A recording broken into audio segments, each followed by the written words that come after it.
लेके गया इसको दरबार में। दरबार में अपने जमींदार दोस्त की चुगली शुरू कर देता है। इसको आने लग जाता है मजा। ये इसको बर्फ में नमक डाल के खिला देता है, ये पड़ जाता है। फिर अनार चाहिए और रुमाल। ठीक है, तो ऐसे आप नए शब्दों को इसमें ऐड करना। ठीक है, अरे पीडीएफ मिलेगा भाई, काय टेंशन, फोटोबाजी कर रहे हो यहाँ। ये अरबी भाषा के शब्द हैं। अरबी कानून औरत को अमीर, गरीब, फकीर, कैदी, वकील, कालीन पर बिठा सकता है ना। रिश्वत दोगे तो कलम से कत्ल कर सकता है, औलाद को खत लिख सकता है। ठीक है, रिकॉर्ड हो रहा है भावना? ठीक है, हाँ तुर्की दिया है ना, लेकिन उसका आंसर देखना आप, कालीन शब्द का। ठीक है, एग्जाम में आया हुआ है ये पुराना, और आंसर क्या लिया है उसका? अरबी भाषा का शब्द लिया हुआ है। ठीक है, ऐसे ही ये पुर्तगाली भाषा के शब्द, ये पुर्तगाली भाषा के शब्द हैं, देखो। ठीक है, और सर ये आपके तुर्की भाषा के शब्द हैं, ये तुर्की भाषा के शब्द हैं। ये फ्रांसीसी भाषा के शब्द हैं, फ्रेंच भाषा के, है ना। पुलिस वाला है, कर्फ्यू के दौरान सोच रहा है मैं इंजीनियर था तो अच्छा था, बढ़िया बिगुल बजाता था, है नी। तो पुलिस शब्द सबसे ज्यादा पूछा जाता है, कर्फ्यू शब्द पूछा जाता है, बिगुल शब्द पूछा है, इंजीनियर ये पूछा नहीं है, लेकिन याद रखना इसको। ठीक, ये अंग्रेजी भाषा के कुछ शब्द हैं, तो इसको याद करने का ये सही तरीका है। याद हो जाएगा अब। चलिए, अब अगला सेक्शन, चीनी भाषा के शब्द बता दिया था ना, चाय, पटाखा वगैरह। ठीक है, चीनी शब्द चीनी नहीं है ना, चीनी शब्द हिंदी का शब्द है। चीनी जो शब्द है वो हिंदी का शब्द है। चीनी शक्कर को बोलते हो ना, वो हिंदी का शब्द है। ठीक है, चीनी भाषा के शब्द क्या है? चाय चीनी भाषा का शब्द है। तूफान, पटाखा, लीची, ये चार शब्द याद रखना। ये कौन सी भाषा के? चीनी भाषा के। जापानी भाषा के शब्दों में रिक्शा शब्द याद रखना। ठीक है, अगला सेक्शन। अब आते हैं हमारे प्रयोग के आधार पर शब्द में, और प्रयोग के आधार पर शब्दों को आपने कितने रूप में बांटा है? कितने भागों में? 8 भागों में बांटा है। 8 प्रकार के शब्द होते हैं प्रयोग के आधार पर। कौन कौन से सर? पहला है संज्ञा, दूसरा है सर्वनाम, तीसरा है क्रिया, चौथा विशेषण, पांचवा क्रिया विशेषण,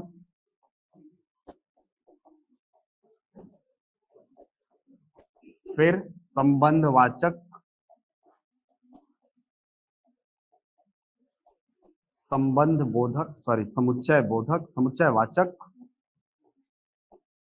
समुच्चयवाचक और विस्मयादि बोधक।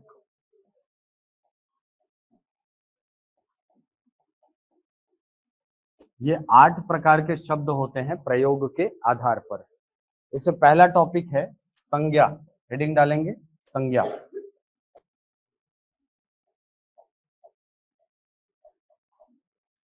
क्या है सर संज्ञा? संज्ञा क्या है? किसी भी व्यक्ति, वस्तु, स्थान, भाव के नाम को आप क्या बोलते हो? संज्ञा। देखिए अब ध्यान से, है ना। संज्ञा का यदि शाब्दिक अर्थ ही देखा जाए तो इसका अर्थ होता है नाम। यानी दुनिया में कोई भी चीज हो, उसके नाम को आप क्या कहते हैं? संज्ञा। परिभाषा में भी आप पढ़ते हैं कि किसी व्यक्ति, वस्तु, स्थान या भाव का बोध कराने वाले शब्द को आप क्या कहते हैं? संज्ञा कहते हैं। बोध कराने का सीधा सा मतलब है उस व्यक्ति, वस्तु, स्थान या भाव का नाम।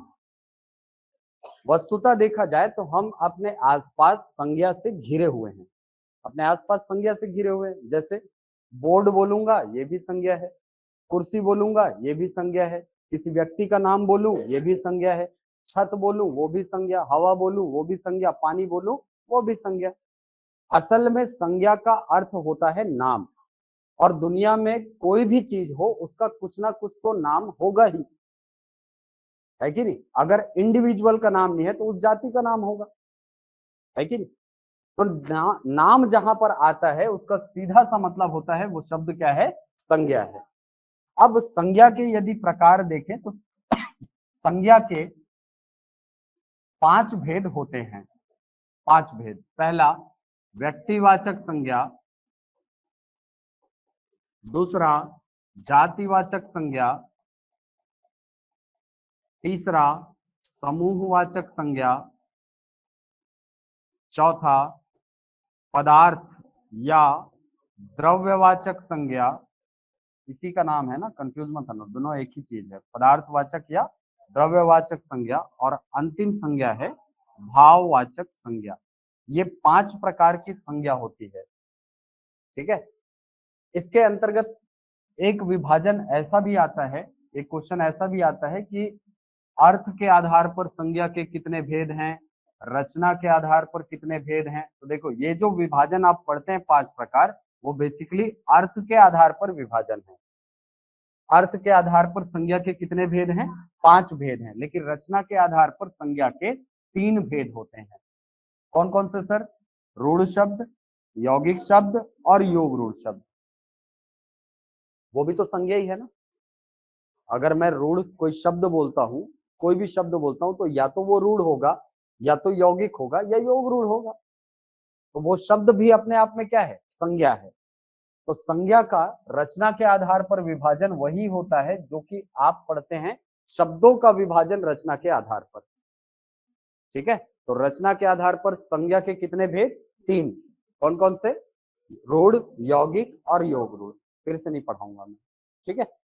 चलिए, अर्थ के आधार पर संज्ञा के 5 भेद हैं, या सीधा कहा जाए संज्ञा के भेद कितने हैं, 5 भेद हैं। कौन कौन से, व्यक्तिवाचक, जातिवाचक, समूहवाचक, पदार्थवाचक या, और अंत में है भाववाचक। व्यक्तिवाचक संज्ञा क्या है सर, देखिए व्यक्तिवाचक संज्ञा का सीधा सा अर्थ होता है किसी विशिष्ट व्यक्ति का नाम। विशिष्ट के नाम को क्या कहा जाता है, व्यक्तिवाचक संज्ञा, ठीक है। किसी भी विशिष्ट के नाम का बोध कराने वाला शब्द व्यक्तिवाचक संज्ञा कहलाती है। लिख रहे हो, लिख लिख लो, लिख लो। किसी विशिष्ट व्यक्ति के नाम का बोध कराने वाली संज्ञा व्यक्तिवाचक संज्ञा कहलाती है।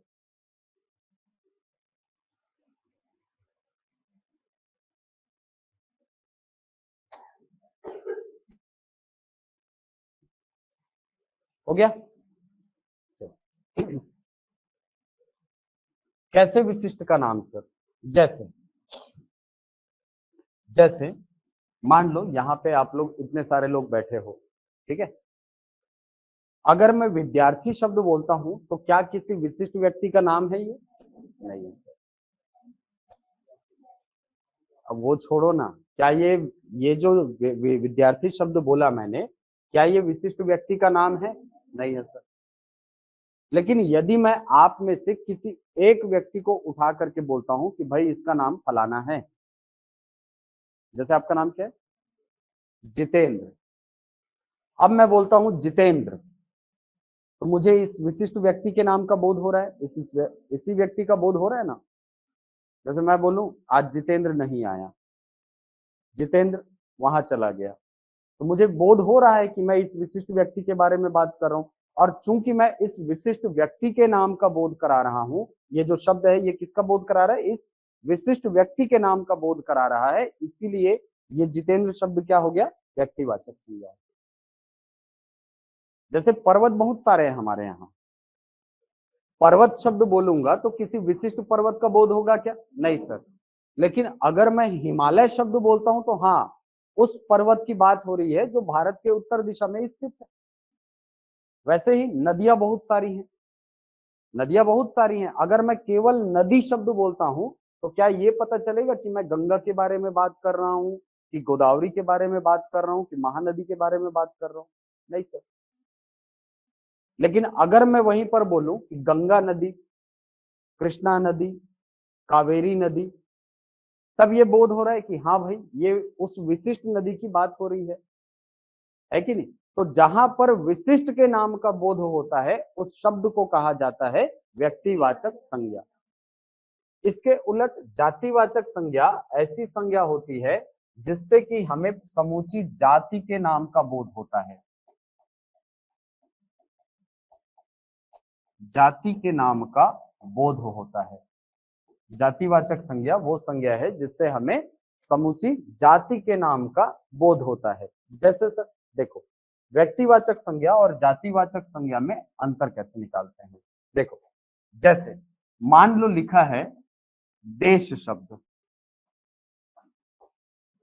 अगर मैं देश शब्द बोलता हूं तो क्या किसी विशिष्ट देश के नाम का बोध होता है क्या? नहीं सर, नहीं होता ना। देश तो इतने सारे हैं सर। हाँ, लेकिन अगर मैं यहीं पर बोलता हूं भारत या अमेरिका, भारत या अमेरिका या नेपाल, तो क्या ये किसी विशिष्ट देश के नाम का बोध करा रहे हैं? बोध करा रहे हैं। बोध करा रहे हैं मतलब वो शब्द क्या है? व्यक्तिवाचक, और ये क्या है? जातिवाचक शब्द। अच्छा, प्रदेश शब्द जातिवाचक शब्द है। प्रदेश तो हमारे यहाँ 33 हो गया ना, ठीक है, 28+5 हो गया हो ना, ठीक है, 28+5 हो, हाँ ना, ठीक है। हाँ, तो प्रदेश शब्द से किसी विशिष्ट प्रदेश के नाम का बोध हो रहा है क्या? नहीं सर। लेकिन यहीं पर अगर रहे छत्तीसगढ़ या उड़ीसा, उड़ीसा या तेलंगाना, तो क्या ये किसी विशिष्ट राज्य के नाम का बोध करा रहा है? मतलब वो शब्द क्या हो गए? व्यक्तिवाचक हो गए। ये क्या हो गया? जातिवाचक शब्द। शहर शब्द या नगर शब्द, क्या ये किसी विशिष्ट के नाम का बोध करा रहे हैं? नहीं सर। लेकिन अगर मैं यहीं पर बोलता हूं रायपुर या भिलाई, तो क्या ये विशिष्ट के नाम का बोध करा रहे हैं? हाँ सर। मतलब वो शब्द क्या हो गए? व्यक्तिवाचक। ये शब्द क्या हो गया? जातिवाचक। व्यक्ति को लेते हैं मतलब, अरे भाई व्यक्ति का मतलब यहाँ पे ये मत सोचो कि कोई मनुष्य की बात हो रही है, नहीं। व्यक्ति का मतलब यहाँ पे पर्सन नहीं होता, व्यक्ति का मतलब होता है इंडिविजुअल।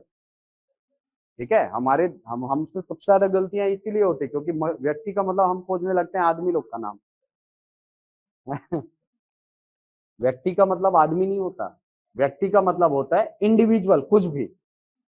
जैसे इतनी सारी कुर्सियां हैं, इतनी सारी कुर्सियां हैं, मैं बोलूं काली कुर्सी, मतलब इसी विशिष्ट कुर्सी की बात हो रही है, तो ये व्यक्ति है। समझ रहे हो बात? इस विशिष्ट का मैंने नाम रख दिया, मैंने इसका नाम रख दिया राम, ये व्यक्तिवाचक हो गया। इतने सारे पंखे घूम रहे हैं, मैं इस पंखे को नाम दे देता हूँ शेरू। क्या नाम दिया हमने? अब जब शेरू शब्द बोलूंगा तो मुझे इसी पंखे का ही बोध होगा, इनका बोध होगा क्या? मतलब ये व्यक्ति का विशेष का नाम है, विशिष्ट के नाम का बोध हो रहा है। तो व्यक्ति का मतलब ये मत सोचो कि वो वहां पर केवल और केवल मनुष्यों की बात हो रही है, नहीं। व्यक्ति का मतलब होता है इंडिविजुअल, कोई भी हो सकता है, कुछ भी हो सकता है। घर में इतने सारे बर्तन रखे हैं, एक तो बर्तन को बोल दो अरे वो अचार वाला बर्तन, व्यक्तिवाचक है। ठीक है, तो विशिष्ट का बोध होना चाहिए ना। ठीक, चलिए। तो नगर या शहर शब्द क्या हो गया? जातिवाचक। वही रायपुर, भिलाई, दुर्ग, मुंबई, दिल्ली, न्यूयॉर्क और कहां तक जाओगे, सब क्या है? सब व्यक्तिवाचक संज्ञा है। ठीक, हाँ। अगला है, जैसे मान लो शब्द लिखा है पर्वत या पहाड़, क्या किसी विशिष्ट का नाम है? नहीं सर। पर्वत तो बहुत सारे हैं ना, रॉकी भी पर्वत है, एंडीज भी पर्वत है, अरावली भी पर्वत है, हाँ, हिमालय भी पर्वत है। लेकिन क्या पर्वत शब्द से किसी विशिष्ट के नाम का बोध हो रहा है? नहीं सर, तो ये जातिवाचक है। लेकिन अगर मैं यहीं पर बोलता हूं हिमालय या अरावली या रॉकी, एंडीज, सब क्या है? सब व्यक्तिवाचक संज्ञा है, विशिष्ट पर्वत श्रृंखला का नाम है, पर्वत का नाम है ये। ठीक, मान लो यहीं पर शब्द है नदी, ये जातिवाचक है। लेकिन मैं बोलूं गंगा, यमुना, व्यक्तिवाचक, कृष्णा, कावेरी, गोदावरी, सब क्या है? व्यक्तिवाचक संज्ञा है। अब समझ आया कैसे व्यक्तिवाचक और कैसे जातिवाचक अलग करते हैं? कभी भी व्यक्तिवाचक और जातिवाचक को अलग अलग करके नहीं पढ़ना चाहिए, ये बड़ा कंफ्यूज करते हैं। ठीक है, अब कुछ शब्द जो आपको कंफ्यूज करेंगे, जैसे मान लो शब्द लिखा है पशु, पशु क्या है? जातिवाचक शब्द है। ठीक है सर। अच्छा, गाय क्या है?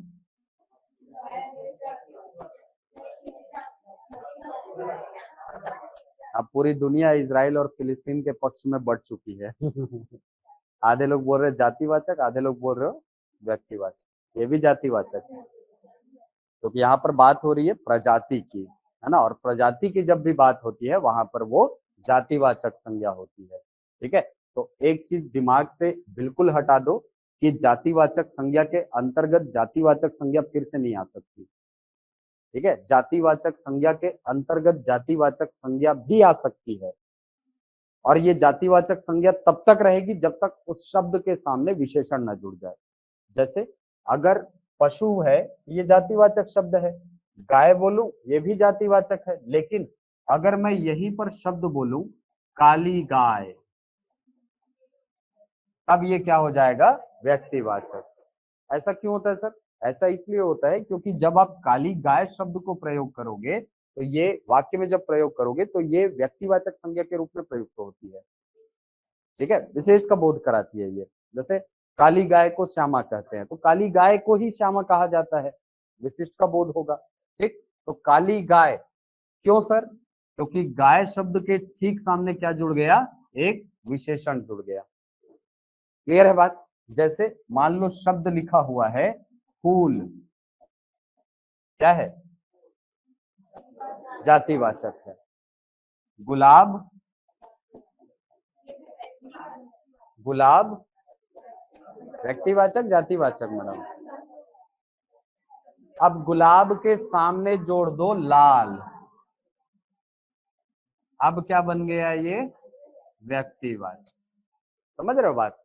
ठीक, मान लो लिखा है जैसे पशु हो गया, फूल हो गया, है ना, ऐसे ही और बहुत सारे शब्द हैं जो व्यक्तिवाचक के अंतर्गत भी सॉरी जातिवाचक के अंतर्गत भी जातिवाचक आ सकते हैं। जैसे जैसे फल, फल क्या है? जातिवाचक। आम जातिवाचक, लंगड़ा आम व्यक्तिवाचक है। ठीक है, अब आप बोलोगे सर ये तो प्रजाति को बता रहा है, लंगड़ा आम प्रजाति है हमारे यहाँ, है कि नहीं? लेकिन लंगड़ा शब्द चूंकि विशेषण को दिखाता है, इसलिए उसको किस में रखा जाएगा? व्यक्तिवाचक संज्ञा के अंतर्गत। ठीक है, तो ये भ्रम निकाल देना मन से कि जातिवाचक के अंतर्गत जातिवाचक शब्द नहीं आ सकते, बिल्कुल आ सकते हैं। ठीक है, चलिए, ये है व्यक्तिवाचक संज्ञा और जातिवाचक संज्ञा। इन दोनों को कभी भी अलग अलग मत पढ़ना, कभी भी पढ़े तो इन दोनों को साथ में पढ़ना, साथ में पढ़ोगे तो कंफ्यूजन नहीं होगा। ठीक, चलिए, तीसरा है समूहवाचक संज्ञा। समूहवाचक संज्ञा मतलब सीधा सा अर्थ है किसी समूह का नाम, किसी समूह के नाम का बोध कराने वाली संज्ञा को आप क्या कहते हैं? समूहवाचक संज्ञा कहते हैं। ठीक है, वो द्रव्यवाचक में आएगा सरोजनी। समूहवाचक संज्ञा क्या है? किसी भी समूह के नाम को आप क्या बोलते हैं? समूहवाचक संज्ञा, सीधी सी मतलब। जैसे मान लो आप घर से आ रहे हो, रास्ते में बहुत सारे लोग इकट्ठे हैं, देर हो गई आपको। मैंने कहा क्यों हो गई भाई देर? आपने कहा सर रास्ते में भीड़ लगी थी। आपने क्या कहा? रास्ते में भीड़ लगी थी। ये जो भीड़ शब्द है, क्या इससे किसी एक व्यक्ति का बोध हो रहा है? क्या किसी जाति का बोध हो रहा है? नहीं सर, हमको ये पता चल रहा है कि वहां पर लोगों का एक समूह एकत्रित था। यानी उस समूह को आपने एक शब्द से इंगित कर दिया, वो शब्द क्या है? भीड़। तो ये भीड़ शब्द चूंकि समूह का बोध करा रहा है, तो ये क्या है? समूहवाचक संज्ञा है। बचपन में आम तोड़ने गए हो? बगीचा गए हो कि नहीं?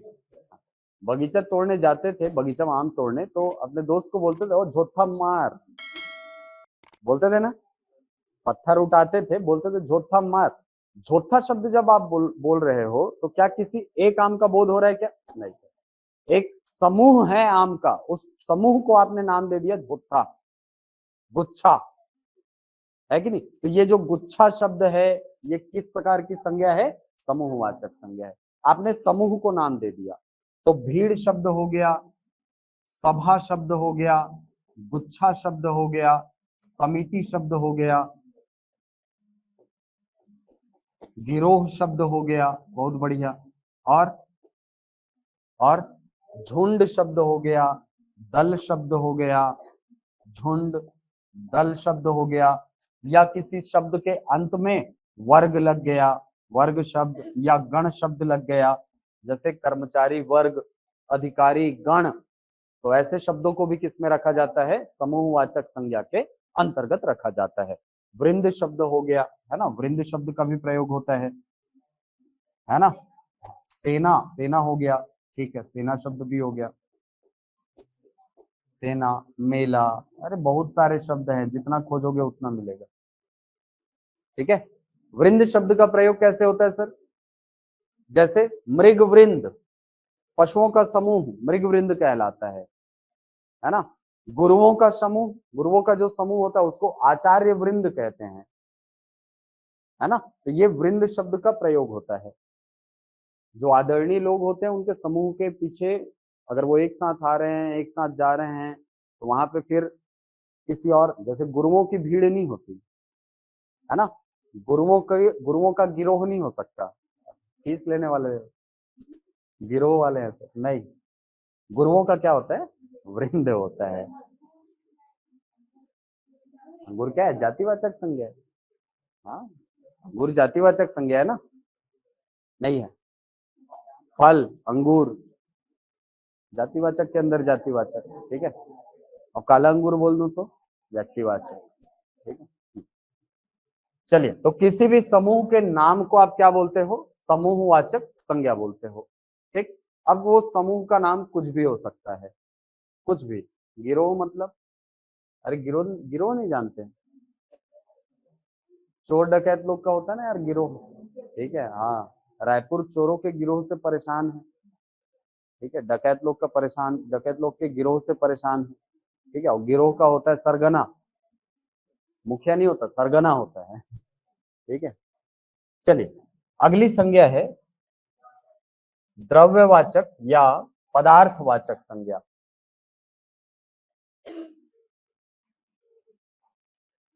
एक सेकंड।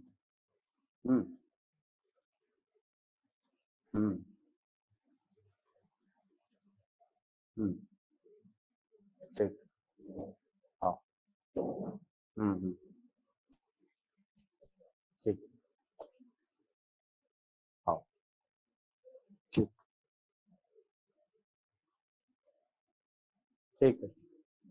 हाँ, ओके। चलिए, दो शब्द हैं जिसमें बड़ा कंफ्यूजन होता है, कक्ष और कक्षा। कंफ्यूजन क्या है? कक्ष क्या है और कक्षा क्या है? कक्ष कैसी संज्ञा है? कक्ष जो शब्द है ना, वो जातिवाचक संज्ञा के अंतर्गत रखा जाता है, याद रखना, कक्ष, ठीक है। और समूहवाचक संज्ञा में रखते हैं कक्षा शब्द को। पीएससी 2021 का प्रीलिम्स का क्वेश्चन देखना, पीएससी प्रीलिम्स 2021, सॉरी, इसमें कक्ष है ना।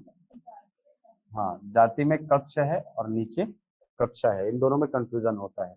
परिवार कहाँ आएगा, समूहवाचक है। ठीक है, हाँ पक्षी वृंद हो सकता है बिल्कुल। रैली समूहवाचक है, ठीक है।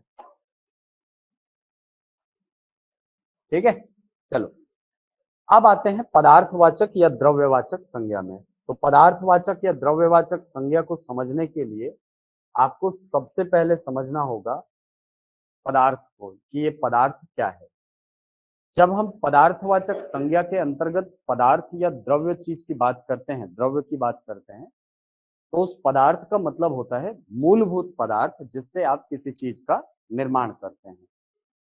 ठीक है, मूलभूत पदार्थों को क्या कहा जाता है, द्रव्य कहा जाता है। मूलभूत पदार्थ जिसका कोई आयतन हो, है ना, जिसका कोई भार हो, जो कोई जगह घेरे जो, उसको क्या कहा जाता है, द्रव्य कहा जाता है। ठीक, द्रव्य की परिभाषा आप साइंस में देखोगे तो ऐसे पदार्थों के लिए होता है जिसको आप गिन नहीं सकते, जिसको आप नाप तोल सकते हो। इसीलिए अधिकांश किताबों में ये जो परिभाषा लिखी होती है द्रव्यवाचक संज्ञा की, वो ऐसी लिखी होती है कि इन वस्तुओं का बोध होता है। द्रव्यवाचक संज्ञा का अर्थ ऐसे वस्तुओं के नाम से होता है जिन्हें आप गिन नहीं सकते बल्कि नाप तोल सकते हैं। ठीक है, वो भी अपने हद तक सही है क्योंकि वैज्ञानिक रूप से वो भी परिभाषा सही है।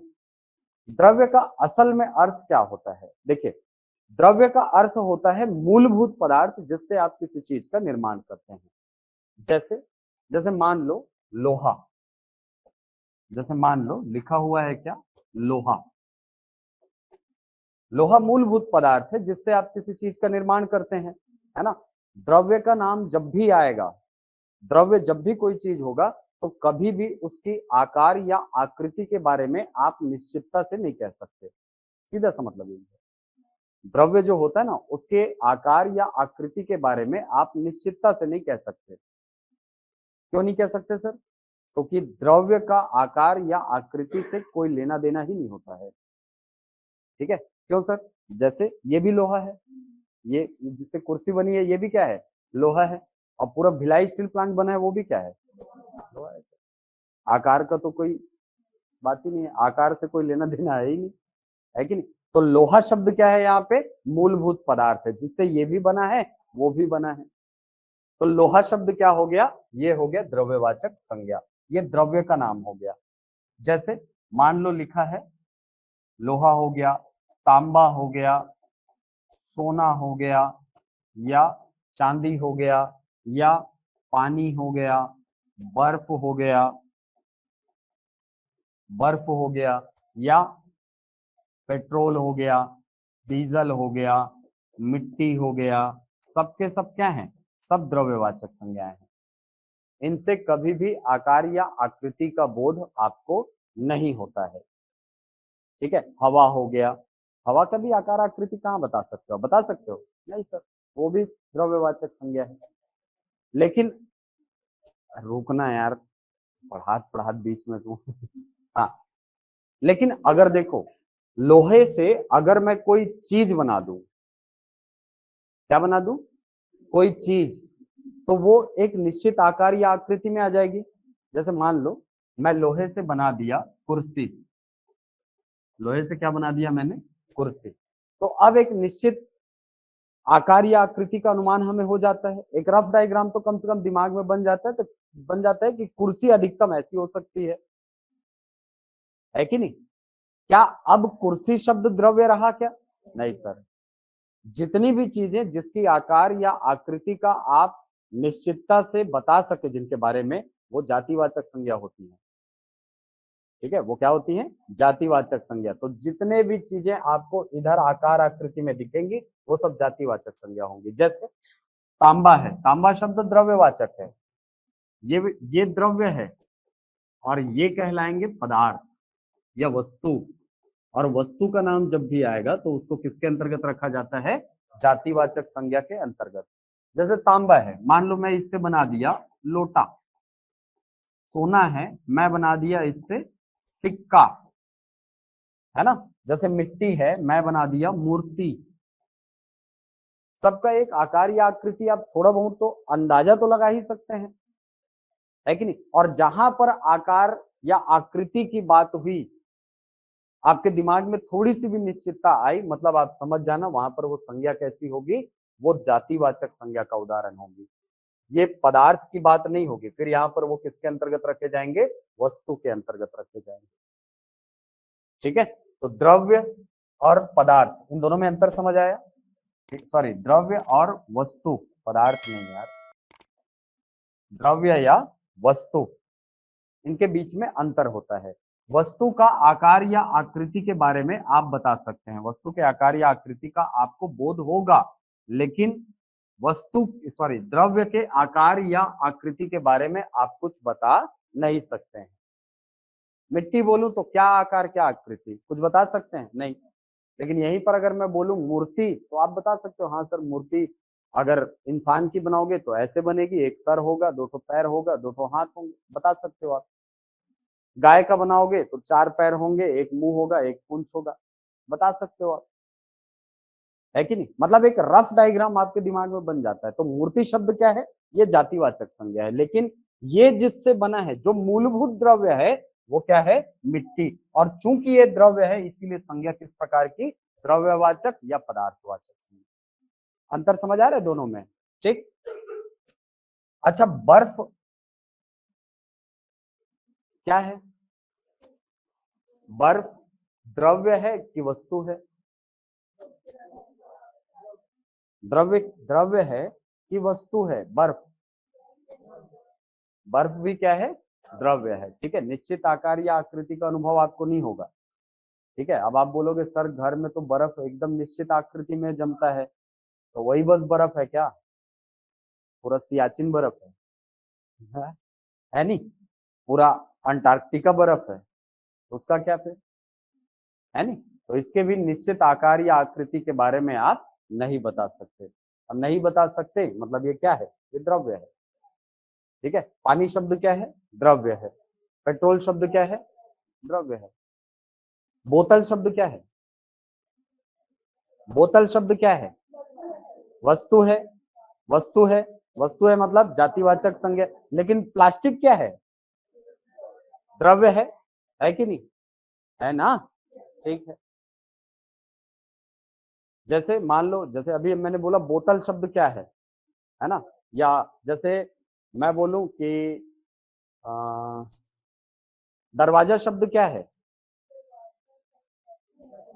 दरवाजा वस्तु है, वस्तु है मतलब। लेकिन लकड़ी बोलूं या कांच बोलूं तो वो शब्द क्या हो जाएगा, द्रव्य, वो मूलभूत पदार्थ है।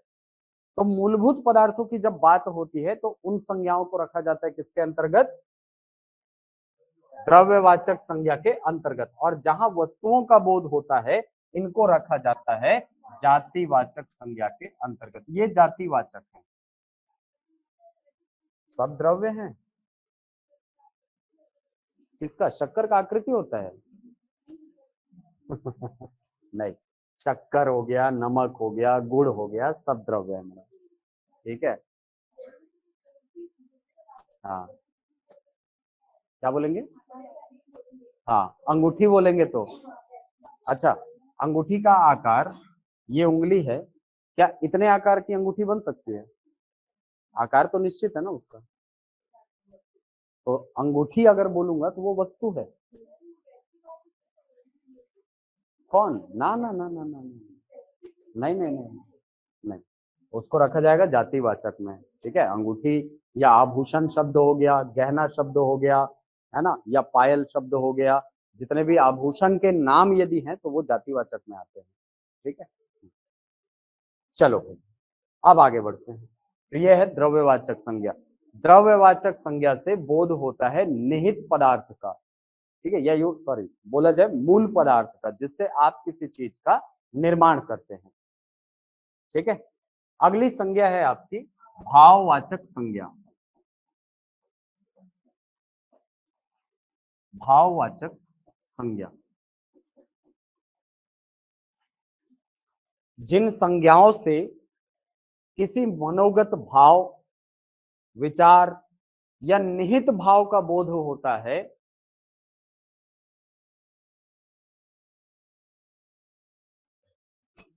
हीरा भी द्रव्य है, हीरा वस्तु थोड़ी है, हीरा द्रव्य है। ठीक है। हाँ हाँ, भाव विचार या निहित भाव का बोध होता है, निहित भाव का बोध होता है, भाववाचक संज्ञा कहलाती है।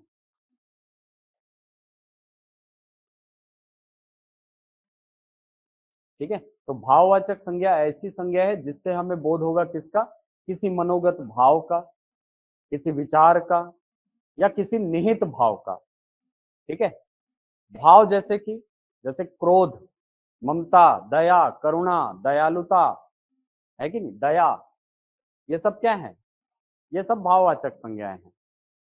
ये सब आते हैं मनोगत भावों के अंतर्गत जो हमारे मन में उत्पन्न होते हैं। अब इसी में तीसरा शब्द आपने कहा है निहित भाव। निहित भावों को क्या कहा जाता है, वो भी भाववाचक संज्ञा है। ठीक है, दो प्रकार के शब्द यहाँ पे प्रयोग कर रहे हैं हम। एक बात कर रहे हो आप मनोगत भावों की, मनोगत भाव जैसे जो आपके मन में उत्पन्न होते हैं, जैसे दया हो गया, करुणा हो गई, ममता है, क्रोध है,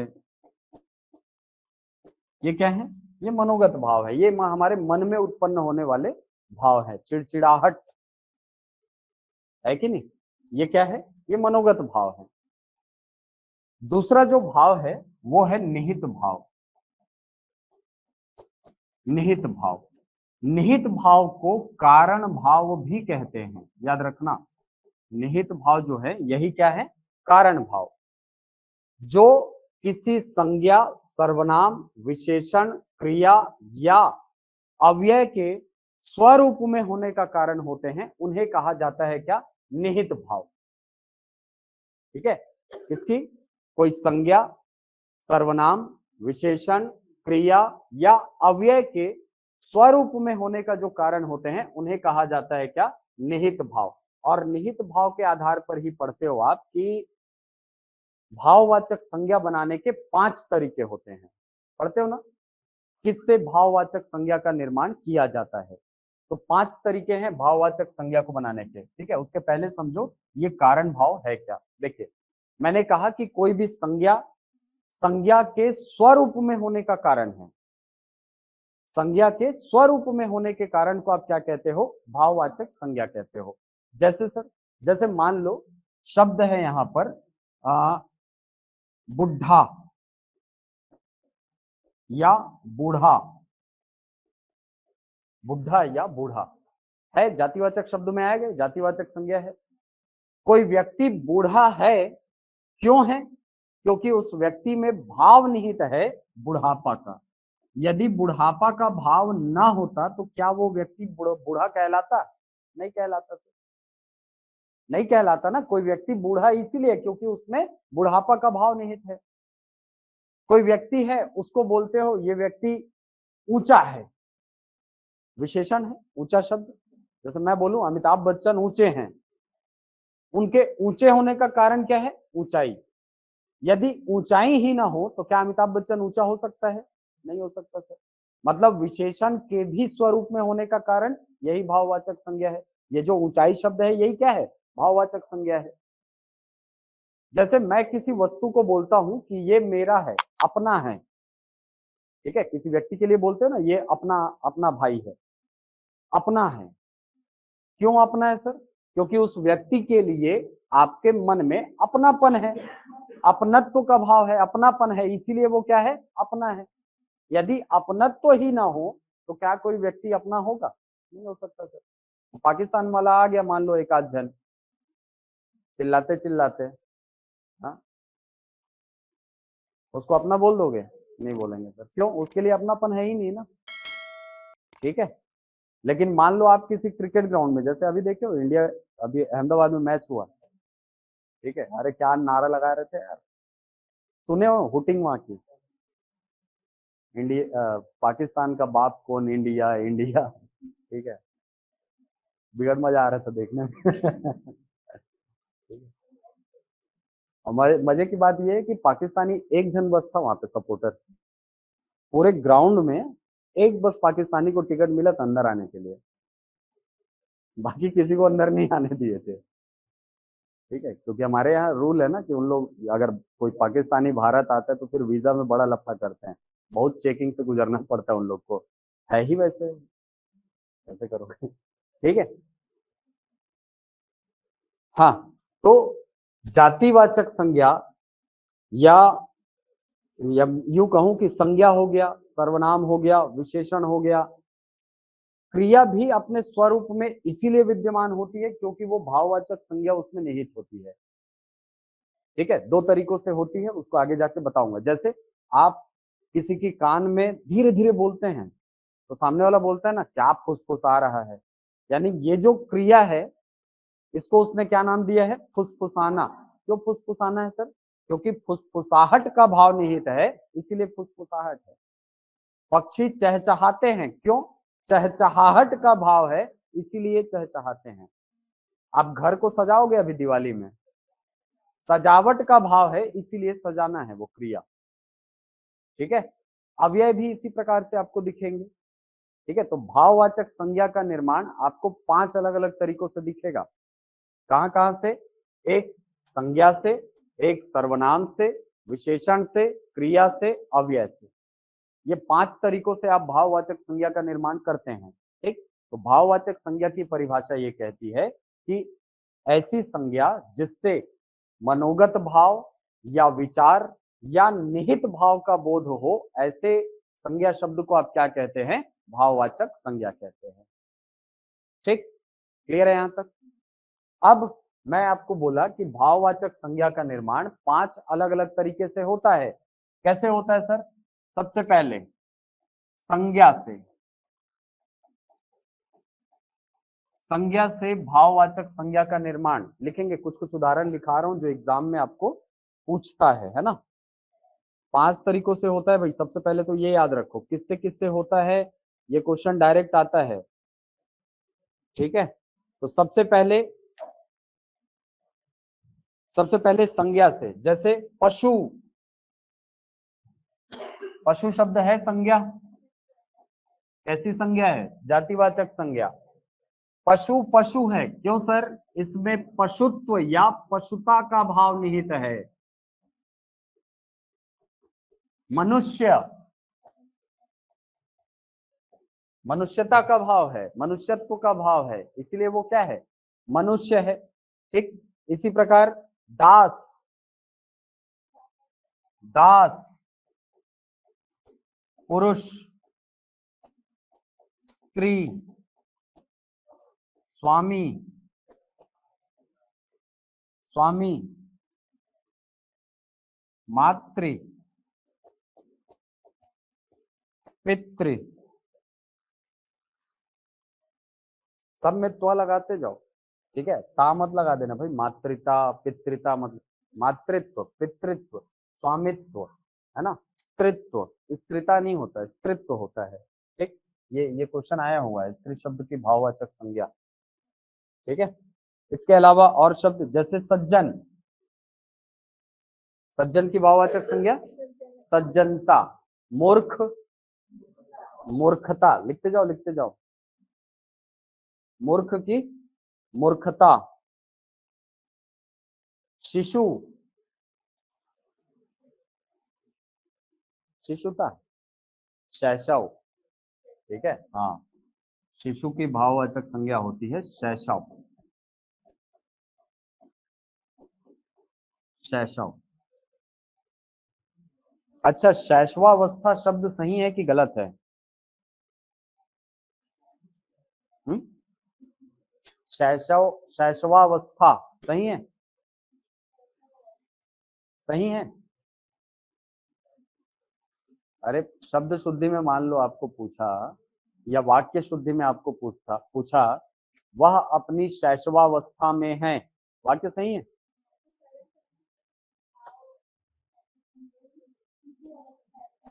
या तो वो शिशु अवस्था हो या तो शैशव हो केवल।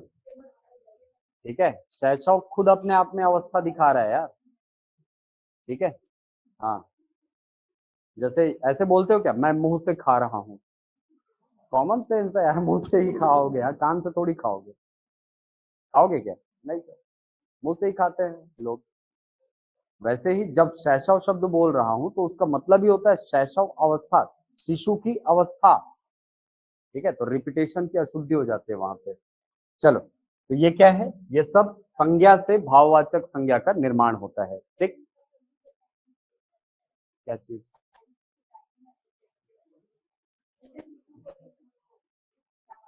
अरे मैडम, सब जातिवाचक संज्ञा है।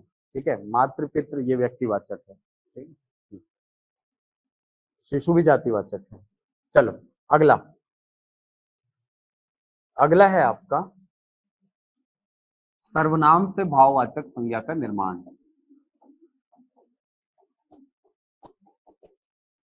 सर्वनाम से कैसे बनेगा सर? सर्वनाम में ना, सर्वनाम का एक विशेष प्रकार होता है जिसको बोलते हैं निजवाचक सर्वनाम। ठीक है, छठवां प्रकार होता है सर्वनाम का।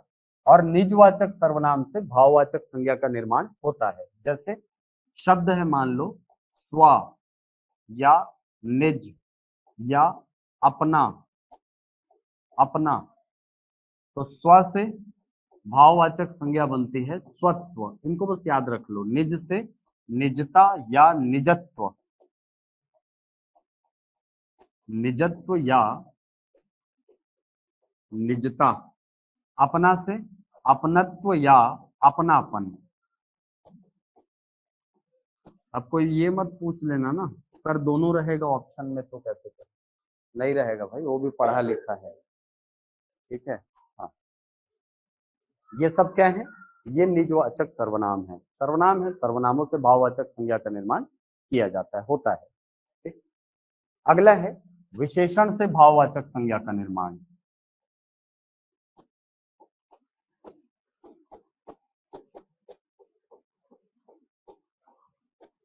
विशेषण से, विशेषण से कैसे भाववाचक संज्ञा का निर्माण, इस चीज को याद रखना। ठीक है, हमेशा इसी चीज को ध्यान में रखना। अगर आपको कभी भी भाववाचक संज्ञा बोले तो आप सीधे जाना उसके कारण में। ठीक है, उस शब्द को लेकर के उसके कारण को खोजना। जैसे मान लो कोई व्यक्ति है जिसको मैं बोलता हूँ कि ये सुंदर है, विशेषण शब्द है सुंदर, सुंदर शब्द है, क्यों है सुंदर कोई व्यक्ति?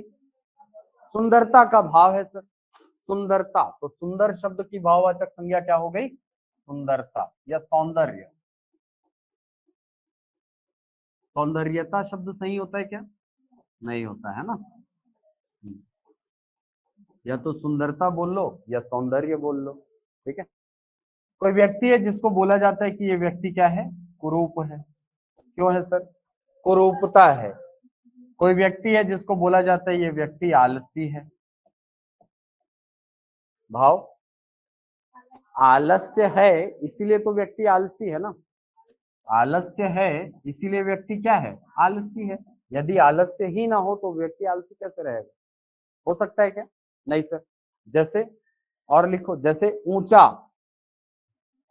ऊंचाई, ऊंचता मत लिख देना। ठीक है, सब में ऊंचत्व ऊंचाई। लघु, लघुता, लघुता या लघुत्व। ठीक है, हो गया। लघु का लघुता। वीर, वीरता। कठोर, कठोरता। उदासीन, उदासीनता। चंचल, चंचलता। कृतज्ञ, कृतज्ञता, है ना, कृतज्ञता। हाँ, सुगम, सुगमता। अच्छा, ललित, ललित यानी भी सुंदर होता है। ललित का क्या होगा? लालित्य है इसीलिए वो ललित है। लालित्य मतलब सुंदरता। ठीक है, लालित्य, लालित्य से शब्द क्या बना है? ललित। ठीक है, अच्छा। फकीर, फकीरी है ना, वैसे ये जातिवाचक शब्द है फकीर। ठीक है, संज्ञा में आ सकते हो। जैसे अमीर, अमीर विशेषण है, अमीरी है इसीलिए अमीर है। अमीरी ही ना हो तो काहे का अमीर? गरीब, गरीबी है। सुखी, सुख है इसीलिए सुखी है, दुखी, दुख है इसीलिए दुखी है, परेशान, परेशानी है इसीलिए परेशान है, परेशानी ही ना हो तो क्या परेशान। ठीक है, तो मूल रूप से हमको देखना क्या है, कारण को। अगला, क्रिया से भाववाचक संज्ञा का निर्माण। अब देखो, क्रिया से भाववाचक संज्ञा का निर्माण आप दो रूपों में देखते हो। क्रिया से भाववाचक संज्ञा का निर्माण आप पहला तो देखते हो, आहट या आवट वाले शब्द लगे हुए है ना, आहट या आवट लगा होगा। जैसे मान लो चहचहाना, चहचहाहट है कि नहीं, गुड़गुड़ाना, गुड़गुड़ाहट, बड़बड़ाना, बड़बड़ाहट, सजाना, सजावट, मिलाना, मिलावट। आहट या आवट आपको दिख रहा है, इस रूप में भाववाचक संज्ञा आपको दिखेगी। तो क्रिया क्या है, मिलाना, क्रिया क्या है, सजाना, क्रिया क्या है, घबराना, ना लगा होगा अंत में। ठीक है, दूसरा तरीका आपको देखना होगा कि इसमें धातु रूप में कोई बनाया जा सकता है क्या, धातु रूप में भी भाववाचक संज्ञा आपको दिखती है। जैसे चलना, अब चलना का चलाहट नहीं हो सकता, चलावट नहीं हो सकता, क्या करना है, चुपचाप ना को हटा दो बस, चल, ये धातु है। और ये चल शब्द ही क्या है, भाववाचक संज्ञा है, जो धातु के रूप में भी हो सकती है। ठीक है, तो भाववाचक संज्ञा आपको क्रिया के रूप में जब देखोगे, यानी क्रिया से जब भाववाचक संज्ञा का निर्माण करोगे तो दो तरीकों से हो सकता है, पहला आहट या आवट के रूप में, या दूसरा धातु रूप में। ठीक है, तो चलना, लिखना, लिखावट हो सकता है, पढ़ना, आप पढ़ावट बोलो, पढ़ या पठ। ठीक है, हिंदी में पढ़ है और संस्कृत में पठ धातु हो जाता है, ये पठ, ऐसा। हाँ भाई, पढ़ाई हो सकता है। ठीक है, पढ़ाई भी हो सकता है, पढ़ाई हो सकता है, कोई दिक्कत नहीं। ठीक है, पढ़ धातु इसमें निहित है, तो पढ़ धातु पढ़ाई बना है। ठीक, इसी प्रकार और शब्द जैसे उभरना, उभरना, उभार है इसीलिए तो उभरना है जी। ठीक है, गिरना, गिरावट, आहट आवट में दिख रहा है ना आपको। ठीक है, ऐसे ही खेलना, अब खेलावट नहीं बनेगा, खेलाहट नहीं बनेगा, ना को हटा दो, खेल। ठीक है, जीतना, जीत, केवल जीत। ठीक है, जिताहट जितावट नहीं बन सकता। अच्छा, चिकना, चिकनाहट या चिकनाई दोनों सही है, चिकनाहट भी हो सकता है, चिकनाई भी हो सकती है। ठीक, दहाड़ना, दहाड़, केवल दहाड़, ना को हटा दो है ना, दौड़ना, मारना, मार, भूलना, भूल। सर भाववाचक संज्ञा के प्रकार में दो लिंग, अरे भाववाचक संज्ञा के कोई प्रकार ही नहीं होते हैं। ठीक है, भाववाचक संज्ञा भाववाचक संज्ञा, उसके प्रकार वकार नहीं होते हैं। ठीक है, वो कैसे रूप में होते हैं वो मैंने आपको बताया है, ज्योति कंफ्यूज मत हो। मैं बताया हूं कि जो भाववाचक संज्ञा है ना, ये भाववाचक संज्ञा है, ये दो रूपों में हमको दिखते हैं, ये प्रकार नहीं है। ठीक है, वो जो पांच आपको लिखाया हूं ना या बताया हूं, ये पांच क्या है, ये कितने तरीकों से भाववाचक संज्ञा का निर्माण होता है, पांच तरीके। हाँ भाई,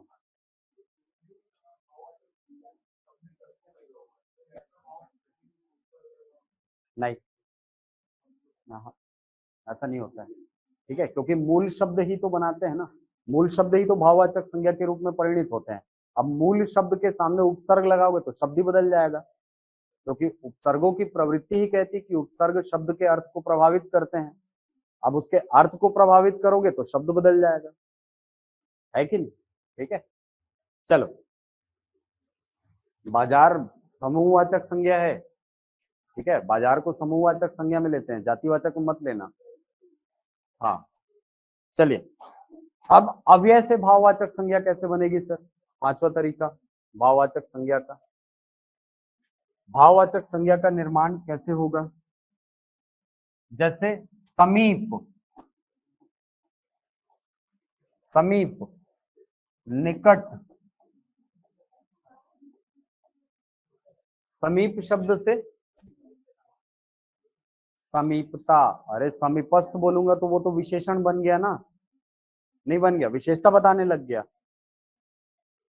समीपस्थ, तो समीपस्थ जो शब्द है वो भाववाचक संज्ञा कहाँ रखी, वो भाव कहाँ बता रहा है?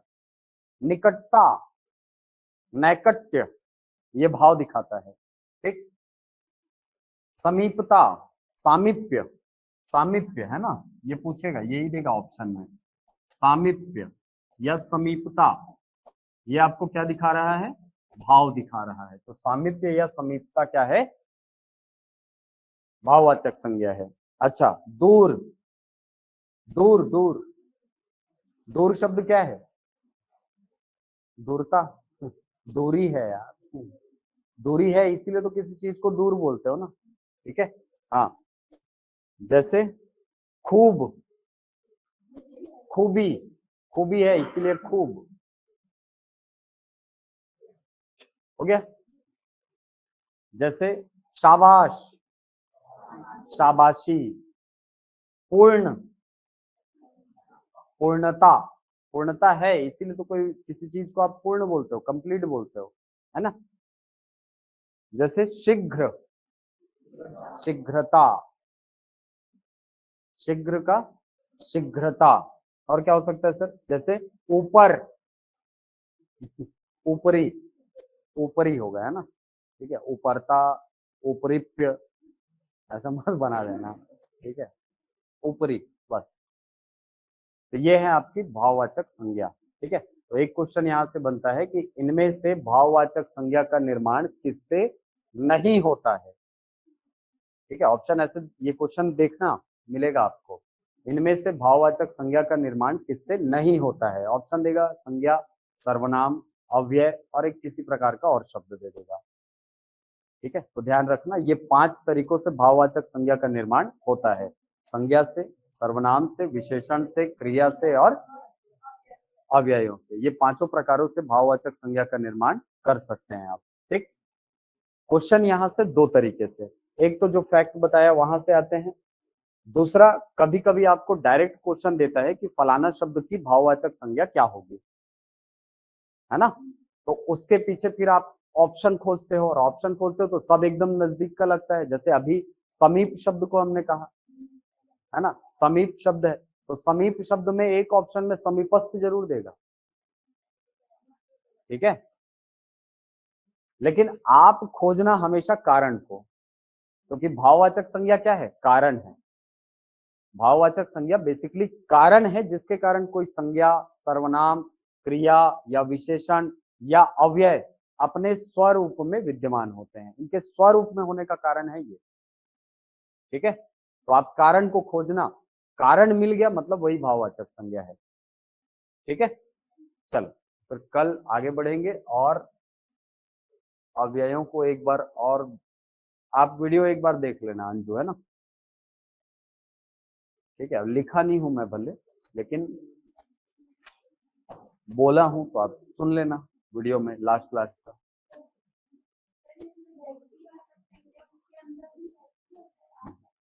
नहीं आता, कैसे आएगा? वो तो जैसे, नहीं नहीं, तो उस स्थिति में ना देखो, कभी भी ऐसे क्वेश्चन आते हैं, है ना, जैसे वाक्य देगा आपको, जैसे जैसे मोहन अपने घर का राम है, मोहन अपने घर का राम है, तो यहाँ पर ये जो राम शब्द है ना, ये जातिवाचक संज्ञा है। ठीक है, वहां पर राम का मतलब विशिष्ट व्यक्ति को इंगित नहीं कर रहा है, वो ऐसे व्यक्तियों की बात कर रहे हैं जिनका आचरण राम के जैसा है। ठीक है, फलाना, जैसे रमा अपने घर की लक्ष्मी है, तो लक्ष्मी जो है ये व्यक्ति की बात नहीं हो रही है, यहाँ पर उन व्यक्तियों की बात हो रही है जो अपने घर की समृद्धि बढ़ाते हैं, तो वो जातिवाचक शब्द है कि नहीं। ठीक है, जैसे मैं बोलूं कि मेरा बेटा शेर है, तो शेर शब्द यहाँ पे व्यक्तिवाचक नहीं हो गया, वो जातिवाचक शब्द है। ठीक है, तो ये उसी प्रकार का, जहां भी तुलना वाली बात आती है ना, तो जिस शब्द से तुलना की जाती है, जिसकी तुलना होगी वो तो व्यक्तिवाचक है। जैसे जैसे मैंने कहा मोहन अपने घर का राम है, तो मोहन यहाँ पर व्यक्तिवाचक है, लेकिन राम शब्द यहाँ पे जातिवाचक लिया जाएगा।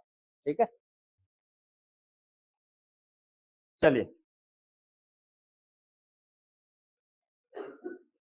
नहीं, या और वह, मनु, या और वह को लेते हैं। ठीक है, अव्यय क्या है? ऐसे शब्द जिन पर लिंग वचन कारक का प्रभाव नहीं पड़ता उनको अव्यय कहते हैं। आप विकारी और अविकारी शब्द वाला जो वीडियो है वो देखना, अंजू। ठीक है, ऐसे शब्द जिन पर लिंग वचन कारक का प्रभाव नहीं पड़ता उनको अव्यय बोलते हैं। ठीक है, चलिए, कल मिलते हैं, कल सर्वनाम पढ़ेंगे।